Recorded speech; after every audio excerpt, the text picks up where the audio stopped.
ایک ایمنی جی پڑیا ہے امام حنیفہ نے لکھی کتاب الفقہ الاکبر، جس میں لکھا ہے کہ رسول اللہ کے ماں باپ کفر کی حالت میں مرے ہیں، نعوذ باللہ۔ ہاں، ملا علی قاری نے باقاعدہ دفاع کی ہے کہ ہمارا امام صحیح بھونک کے گیا تھا۔ یہ بےادبی سکھا کے تسی کی چاہتے کہ داڑیاں پٹ لڑے نیک لوگوں اور جنہوں دے پیچھے 3/4 دنیا ہے، جو امام ابو حنیفہ چلے گا تہائی دنیا 4 تو 3 حصے حنفی انہوں کی عزت کر رہا ہے، ادب کر رہا ہے۔ اس تو بےادبی بالکل مسئلہ ہے، اسی بھی کئی بار آخر پہ کہ اور دوسرے امام دی کیا ٹھیک ہے، یہ چھان بھی نہیں، مگر بےادبی اور گستاخی جڑا انجام نہیں ہے۔ ساڈے یار حدیث بزرگوں سے امام عبدالجبار غزنوی جی رحمۃ اللہ علیہ بڑا نیک خاندان ہے غزنوی کا، افغانستان تو ہجرت کر کے آئے سید عبد، تو امرتسر مدرسہ سی، طالب علم ایک پڑھتا، اس طالب علم نے نا امام عبدالجبار کے سامنے ایک امام ابو حنیفہ برا کیا، تو امام نے مدرسے تو کر دیتا، ایڈے بڑے اہل حدیث عالم نے، اور نہ کیا کہ یہ بارے میری پیش گوئی مرتد ہو کے مرو، اسلام پہ نہیں رہنا، اور واقعی تھوڑے دنوں بعد وہی مرزئی ہو گئے، کافر ہی ہو کے مرے عبداللہ پھر مسلمان ہی ہے، اور واقعی تھوڑے دنوں بعد وہی مرزئی ہو گئے، کافر ہی ہو کے مرے عبداللہ پھر مسلمان ہی ہے۔ کہ جس طرح ہم کہتے ہیں، میں اپنے استاد مولانا اسحاق صاحب کو کہتا ہوں کہ اس دور کے وہ حسین تھے، ہمیں کیا پتا تھا کہ ہم مولانا اسحاق صاحب کے اور ڈاکٹر سرار کے نائب بن جائیں گے۔ مرزا جیلمی جو زبردستی خلیفہ بنا ہوا ہے مولانا اسحاق صاحب کا، تو مولانا اسحاق صاحب نے مرزا کو ایک شٹ اپ کال دے دی کہ تم مرزائی ہو کے مرو گے، کیونکہ انہوں نے یہ کہا کہ بے ادبی سکھا کہ آپ کیا کرنا چاہتے ہیں۔ جس نے امام ابو حنیفہ رحمۃ اللہ علیہ کی بے ادبی کی وہ مرتد ہو کے مرا، وہ قادیانی ہوا، مرزائی ہو کے مرا، جس کو کہتے ہیں وہ مرتد ہو گیا۔ تو مرزا جیلمی بھی کیا سکھا رہے لوگوں کو، امام ابو حنیفہ رحمۃ اللہ علیہ کے بارے میں بھونکے گئے تھے۔ اس کی کمینگی کا آپ اندازہ لگائیں کہ اس نے ویڈیو بنائی تھی 4 سال پہلے کہ الفقہ الاکبر کتاب ان کی طرف منسوب ہے، صحیح سند سے ثابت نہیں ہے۔ الفقہ الاکبر کتاب سے، جو حنفیوں کے نزدیک بنیادی کتاب ہے، بڑی چھوٹی سی کتاب ہے عقائد کے اوپر، امام حنیفہ رحمۃ اللہ علیہ کی طرف وہ منسوب کرتے ہیں، ظاہر ہے وہ اس کو مانتے ہیں کتاب کہ ان کی ہے۔ ہمارے نزدیک تو وہ کتاب امام حنیفہ کی وفات کے تقریباً 250 سال بعد لکھی گئی ہے، اس کی سند کوئی نہیں ہے، بلکہ ان کے فوت ہونے کے 250 سال بعد لکھی گئی ہے۔ تو جو ٹروتھ لور ہے، لوگوں کو کہتا ہے کہ تم ٹروتھ لور بنو، جو ایمان والا شخص ہے، جب وہ کتاب دکھائے گا کہ یہ کتاب جو ہے ان کی طرف منسوب ہے، میں اس کو نہیں مانتا، تو جو کچھ بھی اس کتاب میں ہوگا وہ میں نہیں مانوں گا۔ اب 4 سال بعد اسی کتاب سے یہ کہے کہ جناب علی اس میں وہ بھونکے گئے، نعوذ باللہ، تو کمینہ آدمی ہوا کہ نہیں ہوا؟ تو اس صدی کا سب سے بڑا جھوٹا اور کمینہ آدمی ہے۔ ہمارے پاس جو الفقہ الاکبر کتاب ہے اس میں ایسی کوئی عبارت نہیں ہے۔ آج آپ مارکیٹ میں جائیں اور آپ کو پتہ چلے گا کہ ایسی کوئی عبارت ہی نہیں ہے۔ ہاں، پرانے زمانوں میں کتاب میں شامل کیے گئے تھے یہ الفاظ، اور محدثین نے کہا کہ امام ابو حنیفہ رحمۃ اللہ علیہ کے نہیں ہیں، ریجیکٹ کر دیا ان الفاظ کو، جو اصل صحیح سند سے جو ان کی کتاب ہم تک پہنچی ہے اس میں ایسی بات نہیں ہے۔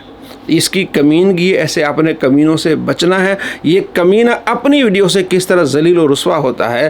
اچھا، اگر امام ابو حنیفہ رحمۃ اللہ علیہ کی طرف اس نے کہا کہ ان کی طرف منسوب ہے، وہ بھونکے گئے ہیں، تو امام نسائی رحمۃ اللہ علیہ کے بارے میں اس کا کیا خیال ہے؟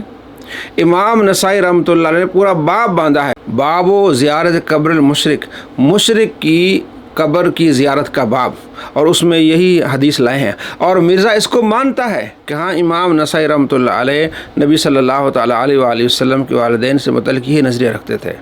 امام ابن ماجہ رحمۃ اللہ علیہ نے باب باندھا ہے، باب ما جاء فی زیارت قبور المشرکین، اور اسی کے نیچے ہی حدیث لائے ہیں، نبی صلی اللہ تعالیٰ علیہ وآلہ وسلم نے اللہ تبارک و تعالیٰ سے اجازت مانگی کہ میں اپنی والدہ کے لیے استغفار کروں، اللہ نے اجازت نہیں دی۔ اللہ تعالیٰ نے اس چیز کی اجازت دی کہ آپ اپنی والدہ کی قبر کی زیارت کر سکتے ہیں۔ تو امام نسائی نے اور امام ابن ماجہ نے باب باندھا ہے کہ مشرک کی قبر کی زیارت کرنا۔ مرزا مانتا ہے کہ امام نسائی رحمۃ اللہ علیہ والدین مصطفیٰ کو نعوذ باللہ مشرک مانتے تھے۔ اب امام نسائی سے متعلق اس کا بیان بھی سن لیں آپ۔ امام نسائی رحمۃ اللہ علیہ جو اہل سنت کے بڑے امام ہیں، اور کتب ستہ میں ان کی کتاب ہے سنن نسائی، المتوفا 303 ہجری، انہوں نے یہ جو مسلم شریف کی 2257 نمبر حدیث تھی، جو آپ صلی اللہ علیہ وسلم اپنی ماں کی قبر پر گئے تھے، یہ حدیث سنن نسائی میں انٹرنیشنل نمبر کے مطابق 2035 آتی ہے۔ تو امام نسائی نے اس پر باب باندھا ہے، مشرک کی قبر پر جانے کا جواز۔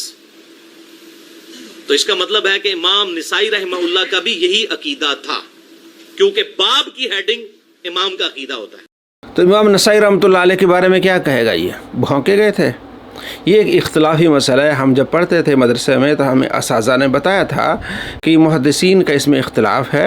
ہمارا جو نظریہ وہ ہے کہ نبی صلی اللہ تعالیٰ علیہ وآلہ وسلم کے والدین اہل فطرت میں سے تھے، مسلمان تھے، اور دیگر محدثین ان میں سے کچھ یہ کہتے ہیں کہ وہ مشرک تھے. تو ہم نے اس پر سختی نہیں کرنی، اپنا عقیدہ بیان کرنا، کسی کے بارے میں اس طرح سخت الفاظ نہیں کہنا. یہ ہمیں تعلیم دی گئی. اور مرزا نے اپنے ماننے والوں کو کیا تعلیم دی کہ وہ بھونکے گئے تھے. ابھی بھونکنا کہاں تک جائے گا کہ علماء عرب بھی نہیں مانتے تھے اور اہل حدیث بھی نہیں مانتے، تو یہ سارے بھونک رہے ہیں.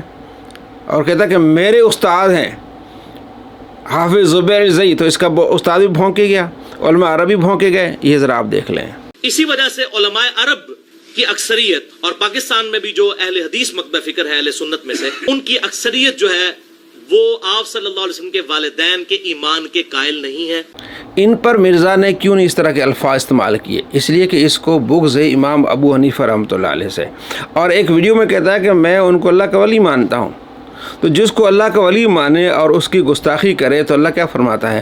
من عادی لی ولی فقد آذنتہ بالحرب. جس نے میرے ولی سے عداوت رکھی اس سے میرا اعلان جنگ ہے. تو اس طرح وہ مرتد ہو جاتا ہے، جس طرح اس کا بابا مولانا اسحاق کہہ رہا ہے. اور یہ حقیقت میں قادیانیوں کا سپورٹر ہے، پوری ان کی سپورٹ کرتا ہے. ابھی قربانی کے دنوں میں اس نے کیا ویڈیو بنائی ہے کہ اگر گھر میں قربانی کرتے ہیں قادیانی مرزائی تو تمہیں کیا تکلیف ہے؟ تم اگر گھر میں جو ہے وہ 11ویں دیتے ہو غیر اللہ کی تو ہم تو تمہارے گھروں میں گھس نہیں جاتے. پچھلے دنوں انہوں نے ایک ہنگامہ کھڑا کیا ہمارے جیلم شہر میں بھی کہ جی قادیانی جو ہیں وہ اپنے گھر کے اندر بھی قربانی نہیں کر سکتے بڑی عید کی. چلے اوپنلی تو کسی پہ کنٹرول کیا جا سکتا ہے، گھر کے اندر تو ہمیں نہیں پتا آپ کیا کر رہے ہیں. ہمارے نزدیک تو آپ بھی جو گھر کے اندر 11ویں دیتے ہیں غیر اللہ کے نام کی، ہم تو اسے جائز نہیں سمجھتے. تو اب تمہاری 11ویں بند کروانے تمہارے گھروں میں گھس جائیں گے ہم. بھائی 11ویں غیر اللہ کی نہیں ہوتی، یہ سال ثواب ہوتا ہے. ہم غوث پاک رضی اللہ تعالیٰ عنہ کے لیے یہ سال ثواب کرتے ہیں. وہ جو چیز دیتے ہیں اللہ کے نام پہ دیتے ہیں. نبی صلی اللہ تعالیٰ علیہ وآلہ وسلم کے صحابی نے اپنی والدہ کے لیے کنواں کھدوایا اور نام لکھا لأم سعد، حاضی لأم سعد. یہ کنواں سعد کی ماں کے لیے. کیا مطلب کہ وہ غیر اللہ کے لیے بنا دیے؟ نہیں، ایصال ثواب کہ جو اسے پیے گا اللہ ثواب عطا فرمائے گا، اس کا جو ایصال ثواب ہے وہ میں اپنی والدہ کے لیے کرتا ہوں. تو یہ ہوتی ہے 11ویں شریف. لیکن اس کو پتہ بھی ہے کہ 11ویں جائز ہے، اس نے دیگر ویڈیوز میں کہا ہوا ہے. جب یہ بغض میں آتا ہے تو باولا کتا بن جاتا ہے. آپ کے ذہن میں سوال آ سکتا ہے کہ امام ابو حنیفہ رحمۃ اللہ علیہ کو اس نے ولی بھی کہا اور کہتا کہ میں ان کی عزت بھی کرتا ہوں، تو اس طرح کی اسٹیٹمنٹ کیوں دیتا ہے؟ یہ جب باولا کتا ہوتا ہے نا، جب آپ اس کو جواب دیتے ہیں تو یہ باولا کتا بن جاتا ہے. یہ پھر کاٹتا ہے جس کو آپ مانتے ہیں. تو یہ باولا کتا ہے.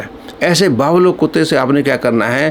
بچنا، جو اپنے فتوے سے کافر ہوتے ہیں. تو اب قربانی کے بارے میں کیا کہتا ہے؟ گھر میں اگر قربانی کرتے ہیں تو آپ انہیں کرنے دیں. حالانکہ اسلام میں یہ مرتد ہیں، قربانی نہیں کر سکتے. یہ شاعر اسلام میں سے قربانی، اور پاکستان کا قانون بھی کہہ رہا ہے کہ وہ قربانی نہیں کر سکتے، لیکن یہ ان کو سپورٹ کر رہا ہے. ایسے قادیانیوں کے سپورٹر سے آپ بچیں.